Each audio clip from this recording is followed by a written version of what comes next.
There's a particular moment most people know well. You walk into someone's home for the first time. No warning. No sorry for the mess. No pile of mail on the counter they wave off with an embarrassed laugh. Just a space that looks exactly like it should. And something small happens in your chest. Not quite envy. Not quite admiration. Something more unsettling than both of those. Because your first instinct isn't, they must be so disciplined. It's what is wrong with me. That's the reaction worth examining. Not their home. Yours. People who live in genuinely spotless homes.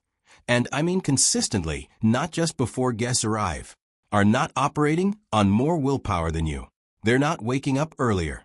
They're not suffering through tidying sessions the way most people suffer through a Monday morning. What's actually happening underneath the surface is a psychological story. And it starts much earlier than the last time they wiped down their kitchen counter. By the end of this, you're going to understand what separates them from everyone else. And more importantly, what that difference actually means about you. You probably know someone like this. Not someone who cleans before you come over. Someone whose home looks the same on a random Thursday in February as it does at Christmas. No, excuse the mess. No laundry chair in the bedroom doing its quiet accumulation. No dishes sitting in the sink because they'll deal with it later. And the strange part? They don't seem tortured by it. They're not rigid or cold. They're often some of the most relaxed people in the room. Which makes no sense to most people. Because for most people, a clean space requires effort. It requires reason, company coming over, a stressful week that finally cracked them open, a New Year's resolution that lasts until the 11th. For these people, there is no reason. It just is. That distinction is the entire conversation. Psychologists have studied the relationship between environment and identity for decades. And what keeps surfacing is this. The people who maintain ordered spaces without struggle aren't exercising control over their environment. They've simply absorbed a belief, early, quietly, below the level of conscious thought, that their space is a direct extension of who they are. Not a chore, not a project, an extension. When they put the scissors back in the drawer, it doesn't register as discipline. It registers as something closer to self-respect, an almost reflexive action. The same way you'd straighten your posture if someone important walked into the room. Researchers call the underlying trait behavioral automaticity, when repeated actions become so embedded in daily life that they require almost no decision-making energy at all. Most people burn through willpower, just deciding whether to deal with the mess now or later. These people never enter that negotiation. The action happens, and they move on. That's not a personality type they chose.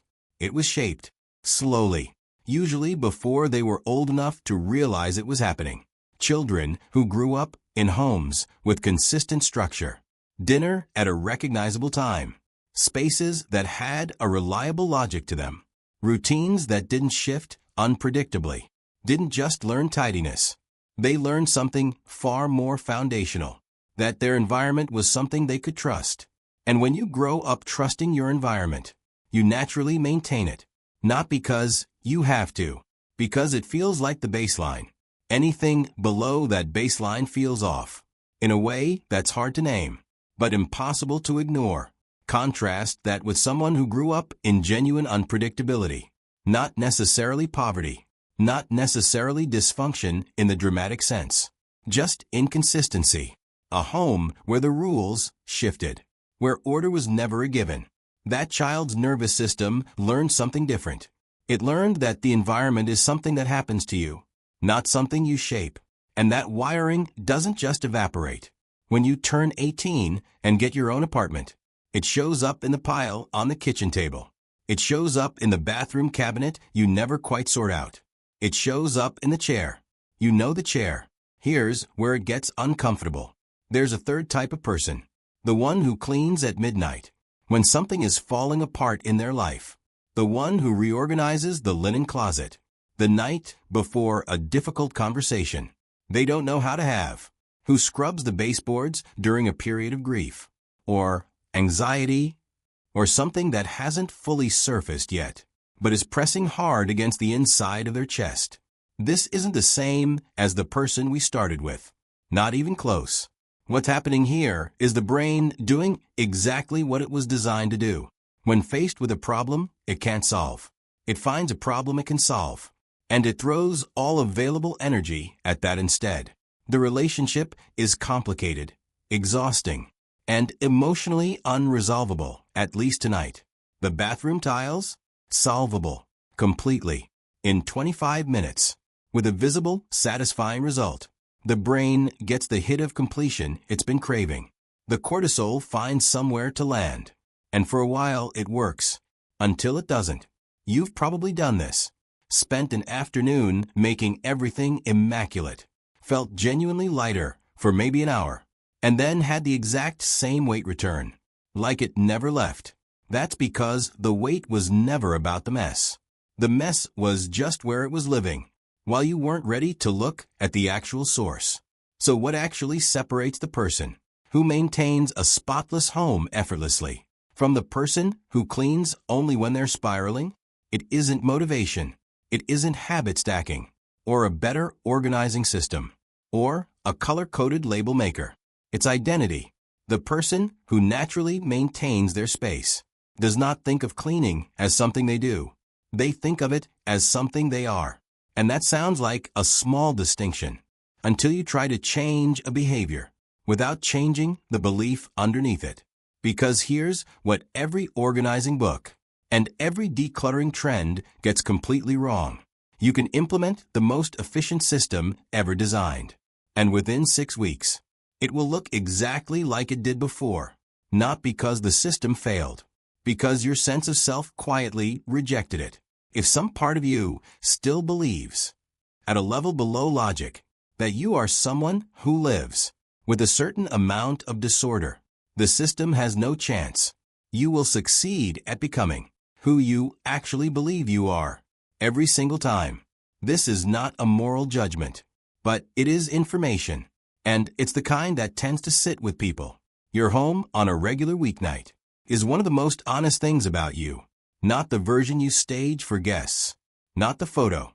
The version that exists on a tired Wednesday, when nothing is scheduled, and you've had the kind of day that leaves a residue. What does that space say? Because research in environmental psychology has consistently found that spatial disorder isn't just an aesthetic inconvenience. It competes for cognitive bandwidth. Visual clutter creates a kind of low-level mental noise that the brain never fully stops processing. People who live in cleaner spaces don't just look more at peace. Their cortisol patterns, their focus metrics, their quality of sleep, measurably different.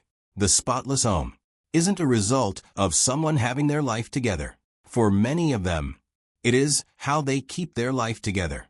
The space maintains the person, as much as the person maintains the space. Something brought you to a video about the psychology of spotless homes.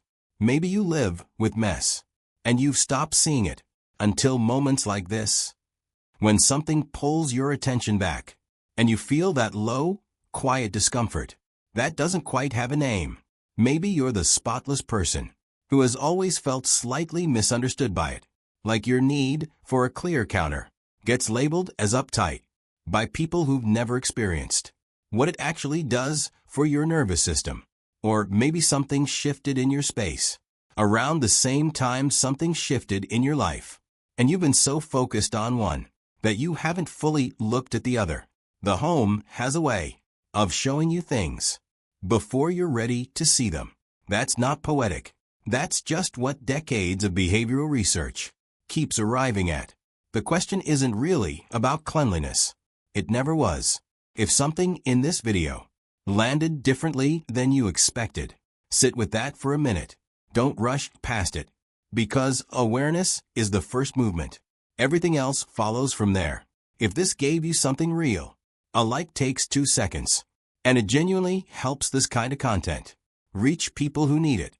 Subscribe if you want more psychology content that doesn't talk down to you or hand you a 5-step fix that evaporates by Thursday. And the next video, it goes deeper into why some people can never seem to finish what they start, and what that pattern actually reveals about how they were taught to see themselves. You're going to want to watch that one.